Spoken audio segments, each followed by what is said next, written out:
Sejam bem-vindos. Hoje estamos aqui nas dependências da livraria da Federação Espírita do Rio Grande do Sul e temos o prazer de contar conosco com Edmundo César, trabalhador da Casa Espírita Luz Eterna de Curitiba, sócio fundador da Abrarte, Associação Brasileira de Artistas Espíritas, ator, diretor teatral. Seja bem-vindo, Edmundo. Obrigado. Edmundo, para nós começarmos essa conversa de forma bem direta, o trabalhador da Casa Espírita necessita de arte? É uma pergunta que você pode ter uma abrangência bem mais ampla, né? A Casa Espírita precisa de arte? Será que a sociedade precisa de mais arte? Está na natureza da gente, né? Ser artista faz parte da nossa natureza como indivíduo. E quem é o trabalhador da Casa Espírita? É aquela pessoa que se aproxima de uma instituição para ter a oportunidade de utilizá-la como uma oficina de aperfeiçoamento de si mesmo. E não tem nada mais útil, transformador, engrandecedor, que te aproxima do belo, que desenvolve a sua sensibilidade do que a arte. Então, o trabalhador da Casa Espírita precisa de arte? Sou suspeito até para dizer. Porque, a meu ver, a Casa Espírita precisa de arte. Porque o objeto de trabalho dela é o indivíduo, é o sentimento, é a busca da melhoria do indivíduo, de fazer um homem melhor, de transformá-lo em homem de bem, sem dúvida. E a arte na Casa Espírita pode ser considerada como uma novidade saudável para o movimento? Você vê, no Brasil, uma das primeiras manifestações, por exemplo, com o teatro, foi com um italiano chamado Umberto Brussolo.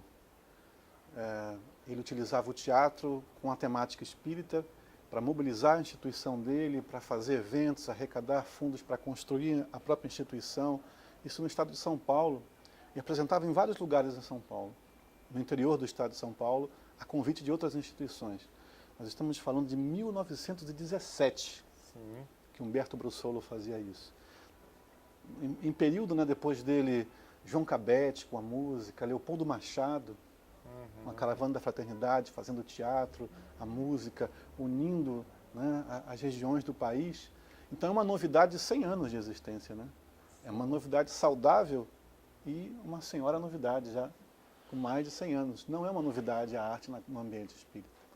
As casas espíritas, as sociedades espíritas, de forma geral, possuem, agora são áreas, né? Áreas do doutrinário, a área referente à promoção social espírita. Tudo isso é baseado, tem como base, né, sendo redundante, a base doutrinária. Existe uma base doutrinária para a arte na casa espírita? Sem dúvida. Você vai encontrar em toda a obra de André Luiz, você vai encontrar Allan Kardec falando da utilização da arte com a temática espírita, onde a arte usando a vida espiritual como inspiração. E você vai encontrar o que de mais novo tem, que é uma ação da própria Federação Espírita Brasileira, o Conselho Federativo Nacional, que reúne as federativas de todo o país. Em fevereiro de 2014, pela primeira vez na história do Espiritismo, construiu um documento que orienta e recomenda a utilização da arte na Casa Espírita. São 3 diretrizes: a arte como divulgação, a necessidade de capacitação do trabalhador dessa área, e a terceira diretriz faz uma recomendação do uso da arte na Casa Espírita como instrumento de educação e elevação espiritual. Não nos falta base de reflexão a partir das obras de André Luiz, onde ele vai colocar a utilização da arte tanto no mundo espiritual como no mundo físico, e mostrando o quanto a sensibilidade desenvolvida através da arte permite ser um instrumento de reeducação íntima, de evangelização do espírito eterno. A atividade da arte na Casa Espírita não é lazer. Ela tem uma característica de lazer, de diversão, de instrumento didático, mas ela é muito mais.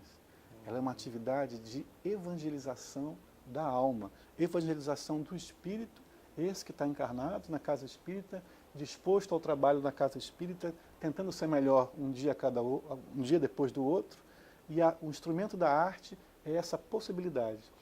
A gente não tem mais como dissociar, tanto que fora da Casa Espírita, a arte é utilizada na educação, na busca da saúde, na arte-terapia, e a gente não pode ficar fora disso, né? Há ainda um pensamento, até mesmo entre nós artistas espíritas, de compreensão, de talvez dar um valor maior à atividade artística como um entretenimento. Mas ela tem uma possibilidade de evangelização que a gente não pode abandonar.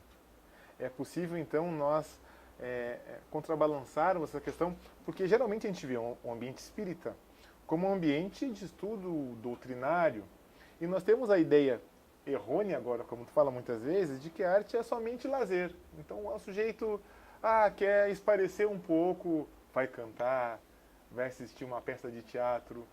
Então, essa relação entre o estudo doutrinário e a questão do lazer, assim, como tu vê isso? Aprofundar mais um pouco isso. Não é uma visão errônea, só uma experiência que a gente tem a mais, né? Sim. A gente tem essa experiência na vida da gente, da arte como entretenimento, né? Poucos são aqueles que vão se debruçar sobre o estudo da arte, vão compreender que a obra de arte ela transcende o tempo, a individualidade. É tudo questão de momento. Há 20 anos atrás, 25 anos atrás, a evangelização de infância era muito difícil de acontecer na casa espírita, porque o movimento espírita resistia à evangelização. Criança faz muito barulho, jovem faz muito barulho. E hoje é raro você encontrar uma casa espírita que não tem evangelização de infância e mocidade. É que tudo tem o seu tempo, né? Também tem uma responsabilidade nossa, de artista espírita, de se voltar para o estudo, voltar para a compreensão da relação da arte dentro da casa espírita, como ela pode contribuir, ser mais uma atividade que não é uma atividade inferior às demais, tem o seu valor, precisa ter seu tempo, seu espaço físico, sua estrutura, sua capacitação do trabalhador e seu momento de utilização, né? Edmundo, muitos dos que estão nos assistindo lá nas suas residências estão pensando agora, neste momento. Eu acredito que está acontecendo isso. E se eu quiser abrir um espaço para arte espírita na minha casa espírita, no meu centro espírita, como iniciar esse processo? Bom, do simples para o mais complexo. Das primeiras experiências, a atividade artística tem uma característica, de que a gente tem uma cara de pau muito grande de fazer, mesmo não sabendo fazer, né? Uma disponibilidade para fazer, mesmo não sabendo ao certo como fazer. Isso é muito bacana, porque não nos limita, não nos dá, não nos amarra na vontade de fazer.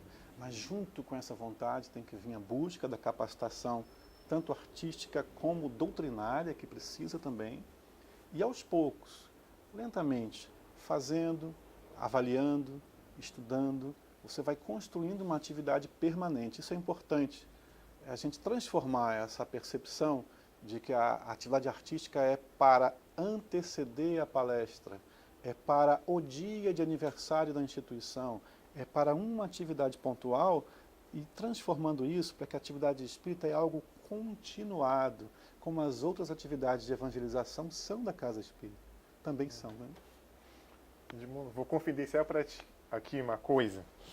Na sociedade espírita que eu frequento, lá em Cachoeirinha, existe um departamento de arte. Inclusive, eu já fui Francisco de Assis. Interessante que nós contamos muito com o apoio da direção da casa. Qual o papel do dirigente nesse trabalho da arte na casa espírita? Bom, o papel do dirigente com a arte é o mesmo papel que ele tem com a casa espírita. Liderar, abrir espaço para que as atividades aconteçam, orientar. O dirigente precisa ter o cuidado de não ser, com a atividade artística, o censor. Podemos ou não podemos fazer tal coisa? Pergunta a fulano, que ele vai dizer. Ele precisa ser o líder de uma atividade de percepção e de transformação. E a gente precisa encontrar as nossas respostas a partir do que a gente vai estudando, refletindo e percebendo a utilidade ou não da atividade artística. O dirigente tem um papel fundamental, porque a atividade artística ainda é uma novidade. Assim como na sua instituição você tem o apoio, em outras não se tem por desconhecimento ou por uma vivência que foi traumática. Alguma experiência que teve com a atividade artística que chocou, que transgrediu em excesso, que abalou. Então é preferível evitar. O dirigente tem essa responsabilidade, a pessoa que abre espaço para que o outro se transforme, com todas as atividades da casa, inclusive com a arte. Bom, assim é o que eu penso, do que eu percebo que a gente vê por aí, né? A gente está olhando do ponto de vista dos trabalhadores encarnados. Existem trabalhadores desencarnados ligados ao movimento? Sem dúvida, a todas as atividades da gente, né? Uhum. A presença da espiritualidade está na nossa vida cotidiana, né?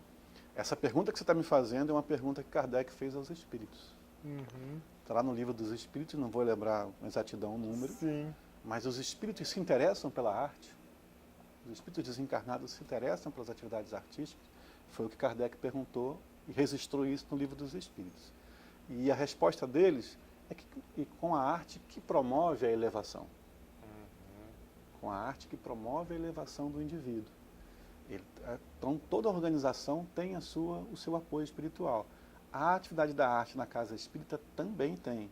E tem a sua repercussão também na espiritualidade. André Luiz, em Mecanismos da Mediunidade, vai citar da possibilidade, de algumas coisas que têm possibilidade de serem como desativadores das tomadas que ligam a mente do encarnado com espíritos inferiores. E ele vai falar uma palestra bem feita, um momento de meditação. Ele vai colocar em Mecanismos da Mediunidade a contemplação de um quadro, a presença em uma atividade artística, são palavras de André Luiz, que funcionam como aquele instante que a pessoa se concentrando naquilo que promove o bem, ou que tem uma vibração que oferece a ela uma imantação ao bem, dá desligada com alguns companheiros que ela traz há muito tempo e é onde a espiritualidade pode orientá-la, ela tem um sentimento de esperança, tem uma ideia nova para uma dificuldade que ela vive. Então a presença espiritual na atividade artística é perene. E em qualquer nível, daquele menino que está ali tocando violão, até um pouco desafinado na casa espírita, tentando, fazendo porque gosta muito, a uma companhia de teatro profissional, a presença espiritual é a mesma. No livro dos médiuns, item 169 e 170, quando Kardec descreve sobre os médiuns videntes, ele descreve uma ida ao teatro com um médium vidente, onde ele vê espíritos no palco, na plateia, a presença dos espíritos sobrevoando, assim, levitando, né? Os artistas, e provocam uma imantação, uma fortificação daquilo que eles estão fazendo, como os espíritos na plateia interferem para distrair as pessoas que estão ali. Isso está registrado no livro dos médiuns também, só para citar exemplos disso que você perguntou, né?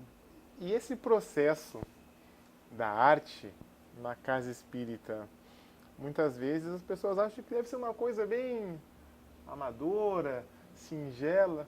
Se existia a possibilidade de ampliar o trabalho, um trabalho mais profissional, gravar num estúdio, a gente deve fazer ou deve ficar restrito somente àquela coisa singela da casa espírita? Depende de qual o objetivo daquilo que você faz, né? A prática diz para a gente que há espaço para todas as possibilidades. Sim. E todas podem ser utilizadas na evangelização de si mesmo. Depende muito do que você quer com a atividade na sua casa espírita. Você quer fazer um instante profundo de estudo do Evangelho, e onde a arte é uma possibilidade apenas didática? Funciona.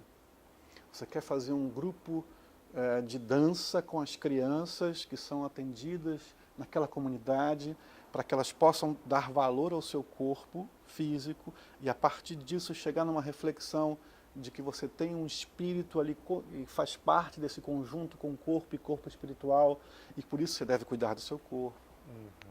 Você deve valorizar a vida que tem. Olha como de possibilidades você vai fazendo como atividade que é a dança com as crianças.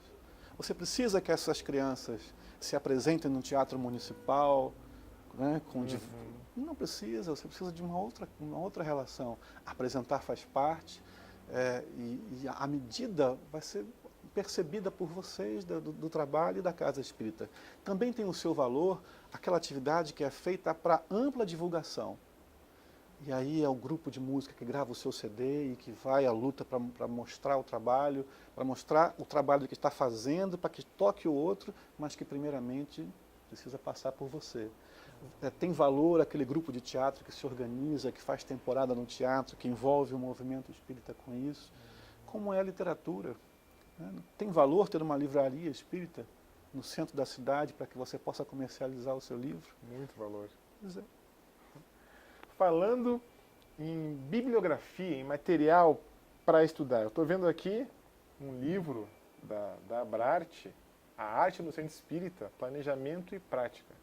Apresenta para nós essa obra aí. E esse livro da Abrarte, ele foi construído com a experiência dos artistas espíritas de várias regiões do país. Dentro daquela pergunta que você fez, como iniciar a atividade? É para esse público que foi construída essa obra. Então, todos os passos da organização, da aprovação disso na diretoria, de como planejar as primeiras atividades, de como fazer os primeiros ensaios de música, de teatro, de algumas experiências de que você talvez não vale a pena repetir os erros dos outros, vale a pena procurar novos erros, tudo registrado, além da fundamentação doutrinária nesse livrinho simples lançado pela Abrarte esse ano. De forma direta, uma pergunta direta até demais, mas a gente vai conseguir. O que pode e o que não pode no trabalho de arte espírita? Bom, se você me perguntar o que convém e o que não convém, aí eu vou responder com Paulo de Tarso, que eu não sou bobo, né? Tudo me é lícito, mas nem tudo me convém. Dentro da arte, na casa espírita, é só você avaliar a conveniência do que você está fazendo. Vou lhe dar um exemplo bem prático também, bem objetivo. Sim. Você trabalha na sua instituição, tem uma atividade, que é uma atividade que você recebe as pessoas que vêm, que passam por algum instante de dificuldade física, de doença, Sim. de perturbação familiar, e você vai acolhê-la, talvez encaminhá-la para um atendimento fraterno ou para uma atividade semelhante. Vale a pena você ter ali, com esse público, uma atividade de teatro que valorize a dor? Ou convém naquele instante que você valorize a esperança? Que você utilize uma música que traga uma mensagem de esperança, de afirmação, de fortalecimento, ou uma peça de teatro que mostre o umbral, a dor, a morte, e só lá no final ele te dá talvez um instante de esperança de que a vida continua. Para aquela atividade, o que convém? Convém o fortalecimento da alma. Então, o que pode e o que não pode, se eu disser o que não pode, alguém vai fazer e me provar que pode. Na vida contemporânea, por incrível que pareça, apesar da revolução tecnológica, as pessoas estão ficando cada vez mais distantes umas das outras. E esse mundo, muitas vezes, acaba trazendo uma dessensibilização do indivíduo. A gente vê tanta coisa, tanta dor, tanta coisa errada, que a gente vai perdendo a sensibilidade e a gente acaba esquecendo do que é o ser humano, do que é o evangelho dentro de nós. Como a arte contribui para que a gente possa nos sensibilizarmos novamente? Na sua pergunta você já tem a resposta, né? Talvez se a gente fosse mais aos museus, se a gente fosse mais ao circo, se a gente fosse mais ao cinema, se a gente vivesse um instante único do teatro, a gente fosse mais tolerante. A gente compreendesse mais de que a comunidade que a gente está inserida, a vida política que a gente tem, as dificuldades que nós temos no nosso país, tem um ponto de vista da espiritualidade, e cada indivíduo tem o seu momento da evolução. Você conviveria mais com a diversidade de forma menos dolorosa. Talvez se a gente cantasse mais, se a gente dançasse mais, né, se a gente produzisse mais um material audiovisual e visse o quanto é complexo, o quanto eu preciso do outro na arte que eu faço, o quanto tecnologia e vida real se misturam, eu compreendesse melhor que certas tecnologias na vida da gente só nos afastam e que eu preciso ter um momento de afirmação aqui, olho no olho, presencialmente, presentemente. Além de tudo isso, a arte é um instrumento que lá Emmanuel vai nos colocar necessidade da evolução do espírito. Leon Denis vai dizer, conforme a inteligência avança, aumenta a sua percepção da beleza. André Luiz vai dizer, é a mediunidade do belo. E o belo, voltando a Leon Denis, o máximo da beleza é Deus. Então, arte é um instrumento para você ascender a Deus. talvez a vida fosse mais fácil. É uma ponte, né? Uma pergunta, nós ouvimos muitas vezes que a vida imita a arte, ou a arte imita a vida, ou ninguém imita ninguém. Como é que fica essa relação entre a arte e a vida? Alguém imita alguém ou a arte existe por si só, independente? Esse conceito de imitação vem lá de Aristóteles, né, de Platão, de que a vida já é uma imitação da vida espiritual, então a arte é a imitação da vida, é uma reimitação. Eu não sei quem imita quem, mas como a arte é a expressão do indivíduo humano, ela acaba materializando aquilo que somos, né? Por isso que para o artista espírita, para ele chegar ao outro, para ele dizer do bem, para ele dizer do amor, isso precisa passar nele. Isso precisa estar com ele, precisa ser do exercício dele, porque a palavra o vento leva, mas a energia que vai com a palavra, com o movimento, com a cor, isso fica para o indivíduo se tiver em você, se irradiar de você. Um exemplo disso é a força que teve Jesus em contar uma história e ela permanecer através do tempo, né? Porque a força não estava na história, estava na energia que ele transportava para aquela história, que sensibiliza 10 corações, que se transformam, que sensibilizam 100 e se amplifica e chega até a gente, né? Relembrando o nosso mestre incomparável Jesus, a parábola, a maneira de contar uma parábola é uma atividade artística? Pode se transformar na atividade artística? Contar uma história? É um contador de histórias, né? Claro que sim. E o que não é o artista senão um contador de história, né? Que conta a sua própria história, que aproveita a história do outro e transforma em encenação, né? Que irradia através da câmera, que não é, senão mais um contador de histórias, né?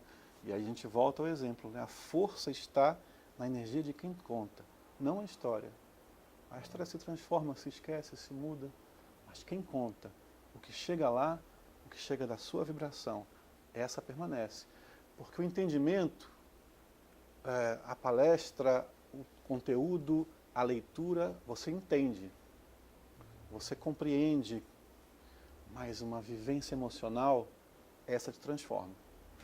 Em relação a essa questão da vivência, a gente pode escutar uma orquestra sinfônica tocando músicas belas que sensibilizam a gente.